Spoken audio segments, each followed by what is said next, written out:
Direito e Justiça, com Rodrigo Tesser.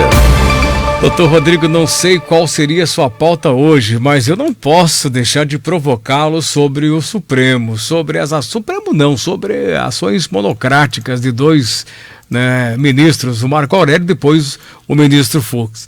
Como é que você viu tudo aquilo, toda aquela quebra de braço mais uma vez, como aconteceu agora recentemente com a questão de Porto Alegre, solta o Lula, prende o Lula, solta o Lula.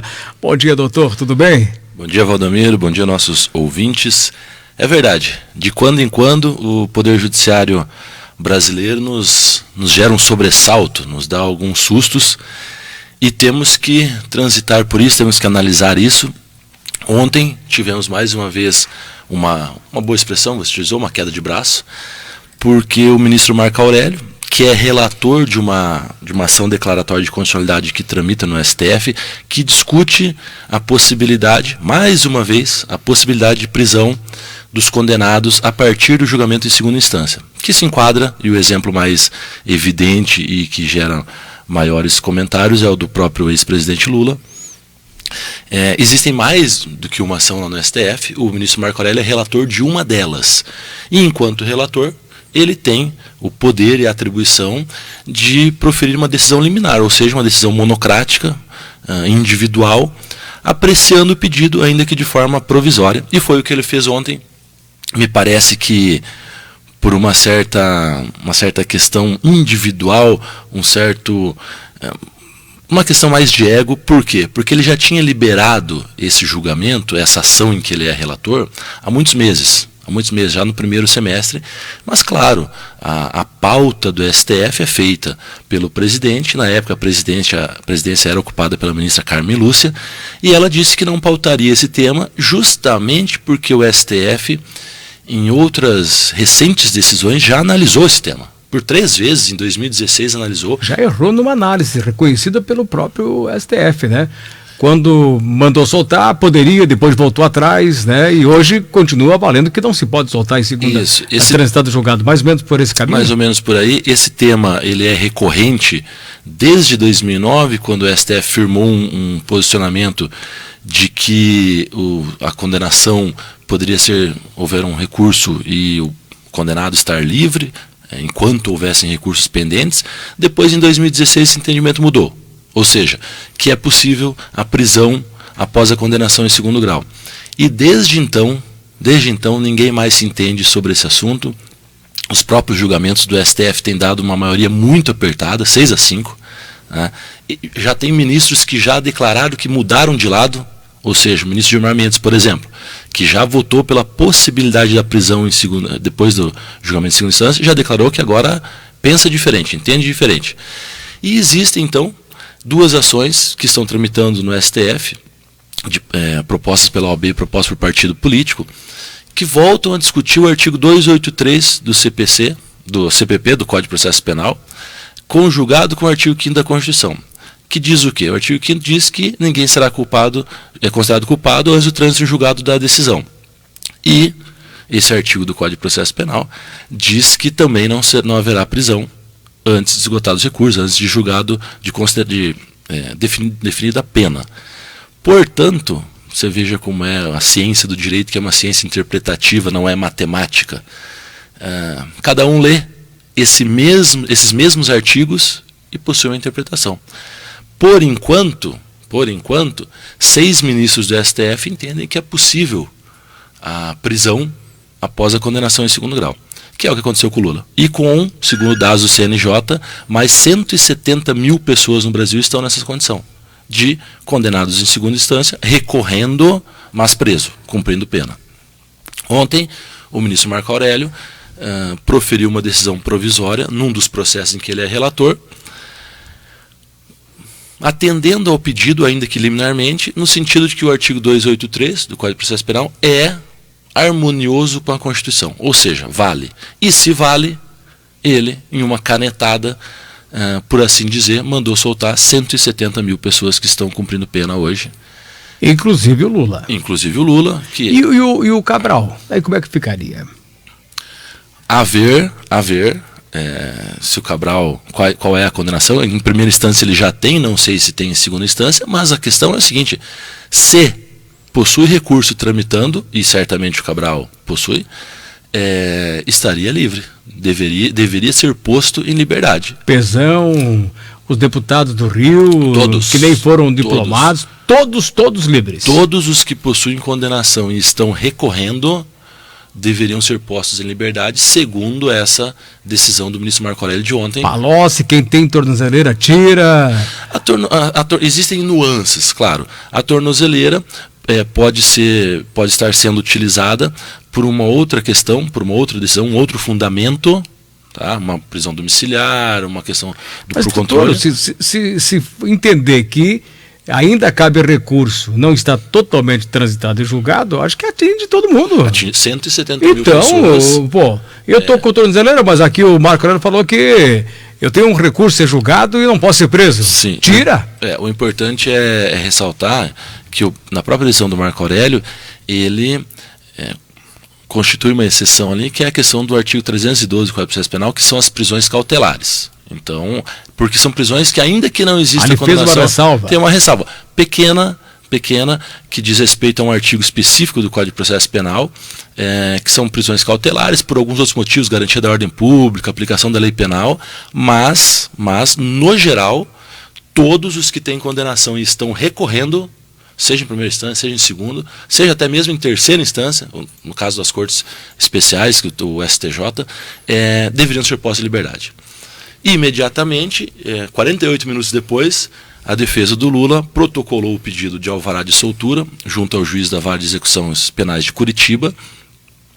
Evidentemente está atenta a tudo o que está acontecendo, e esse pedido não sequer chegou a ser apreciado pela juíza de Curitiba, porque o Toffoli, o ministro Dias Toffoli, que é o presidente do STF e que é o responsável pela análise dos pedidos durante o plantão judiciário, ou seja, durante o recesso judiciário, que começou na própria quarta-feira, já cassou essa decisão também temporariamente. Por quê? Qual foi o argumento principal dele?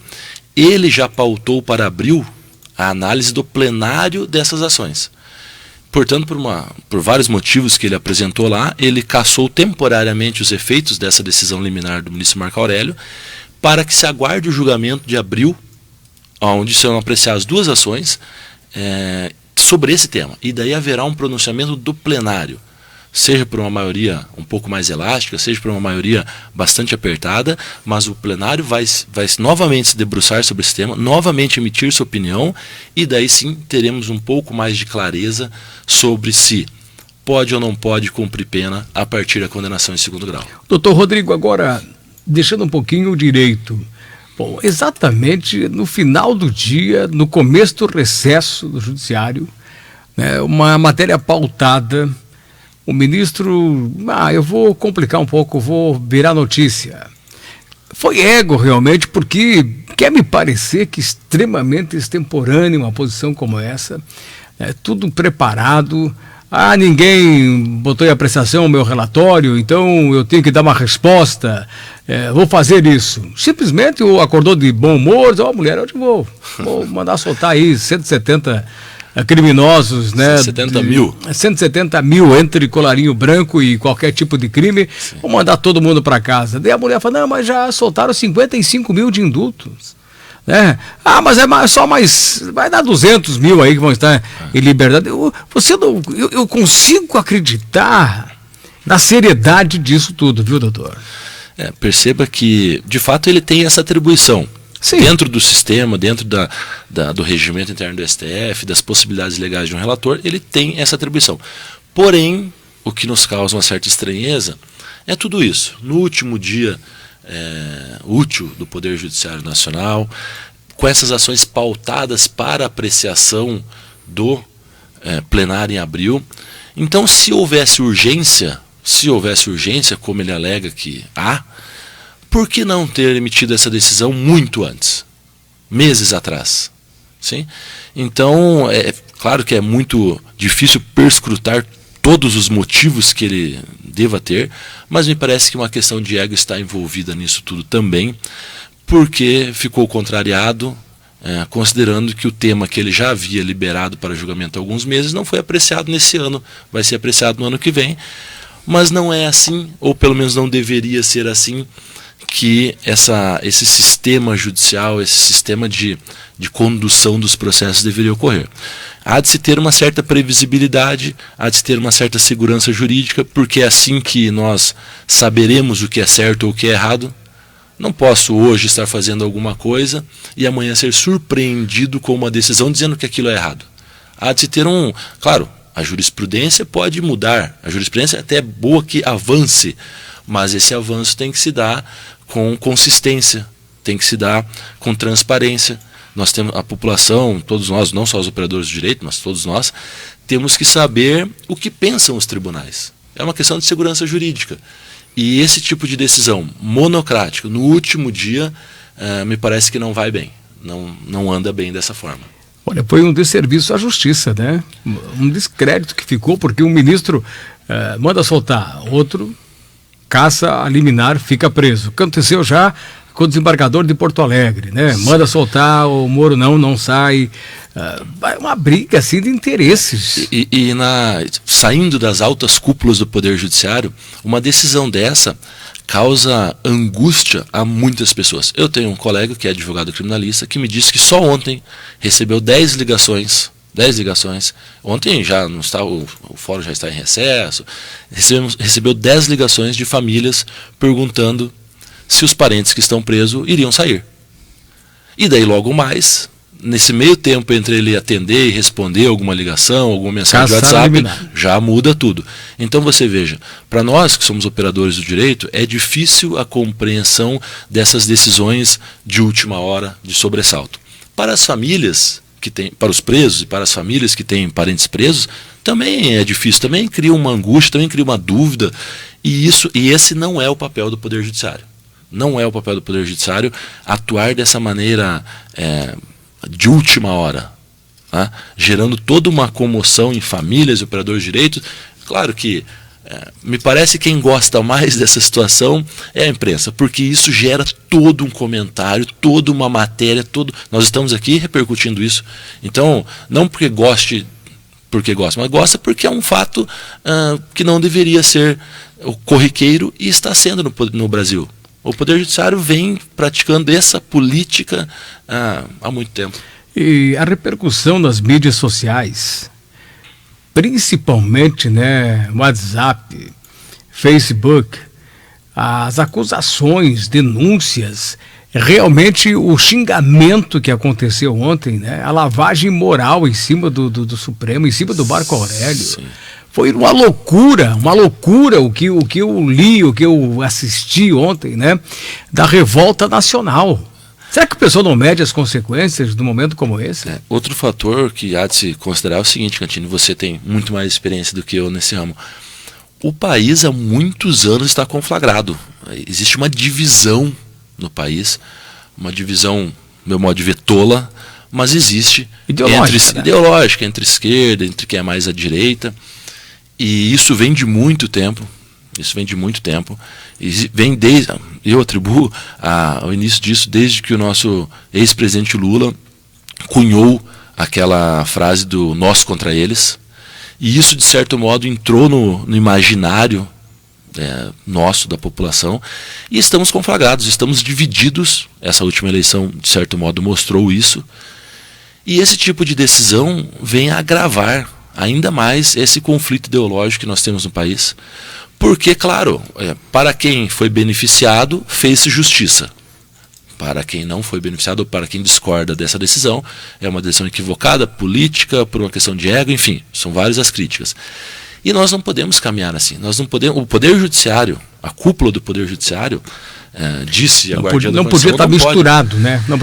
Tudo isso não podia estar misturado. Né? É claro que eu compreendo. Mas é um tribunal político de indicações políticas, infelizmente, né? Eu compreendo a sistemática do direito e que isso é permitido ao relator. Legalmente falando, ele atuou dentro do que lhe é permitido. Porém, toda essa implicação dos efeitos da decisão dele, sejam sociais, moralmente, familiares, morais, a questão do tempo de ser no último dia do ano judiciário, isso causa uma estranheza. Não há como não causar uma estranheza, e não estou aqui defendendo se o Lula deve ou não deve ser solto. Isso é matéria para ser apreciada pelo plenário do STF, será em abril, e não é o Lula. O Lula é o caso que nós tratamos. São 170 mil pessoas. Diz respeito a uma interpretação da Constituição Federal, que presumo e espero que venha a ser uma interpretação duradoura, para que tenhamos um pouco de paz social, para que tenhamos um pouco de segurança jurídica. Mas nesse momento voltamos a estar em insegurança jurídica, conflagrados, porque todo mundo hoje em dia é juiz, todo mundo hoje em dia é político, e uma vez todos éramos técnicos de futebol. Agora, com a questão da TV Justiça, com a imprensa fazendo um acompanhamento mais próximo do Poder Judiciário, todo mundo sabe os nomes dos ministros, todo mundo tem um pitaco a dar em questões jurídicas. De certo modo, isso não é ruim, porque a população está se informando um pouco mais, mas essa atuação do STF não colabora com essa divisão ideológica que nós temos no país, não colabora com a previsibilidade que o direito há de ter. Nós temos que saber como é o direito, como funciona e o que pensam os tribunais superiores. Então, agora, superado esse chacoalhão que levamos ontem, né, superado, aguardaremos abril, e lá o STF vai dizer se prende ou não prende após o julgamento de segunda instância. Muito obrigado, doutor. Um grande abraço. Feliz Natal para o amigo. Boas vibrações, né? E vamos estar juntos, se Deus quiser, no ano que vai chegar. Muito obrigado, Cantini. Obrigado a todos da Rádio Nacional News pela oportunidade. E quero desejar um Feliz Natal a todas as suas famílias. Acho que antes mesmo do ano que vem, porque se Deus permitir, estaremos aqui na próxima quinta. Eu estarei a partir de amanhã com uma semaninha de férias. Não, merecida. Vai ficar aqui o Leandro, sempre comandando. Eu a partir de sexta-feira estarei também de férias, por assim dizer, porque saio da minha atividade na Câmara Municipal, que pratiquei nos últimos 2 anos, e evidentemente volto para minhas atividades privadas, mas continuo à disposição sua, da Rádio Nacional News, para que a gente esse bate-papo sobre direito e tudo mais. E hoje, com a praticidade, né, pelo WhatsApp, você fala de onde você quiser, ou por telefone, tudo digital. Sim. Eu estarei por aqui, então fiquem à vontade. Muito obrigado, um ótimo Natal a todos, feliz ano novo, e espero que estejamos juntos em 2019. Com certeza absoluta. Obrigado, doutor Rodrigo Tesser, falando sobre toda essa questão, essa quebra de braço de ontem aqui no nosso país. Daqui um pouquinho vamos falar, né? Sandro Bacarin não é mais o vice-presidente da SIC e não concorre para substituir o Edson Vasconcelos. O presidente da Cassiopar traça metas para 2019. Os homens de Cascavel do governo Ratinho Júnior. Eu comento tudo isso já já. 8h24.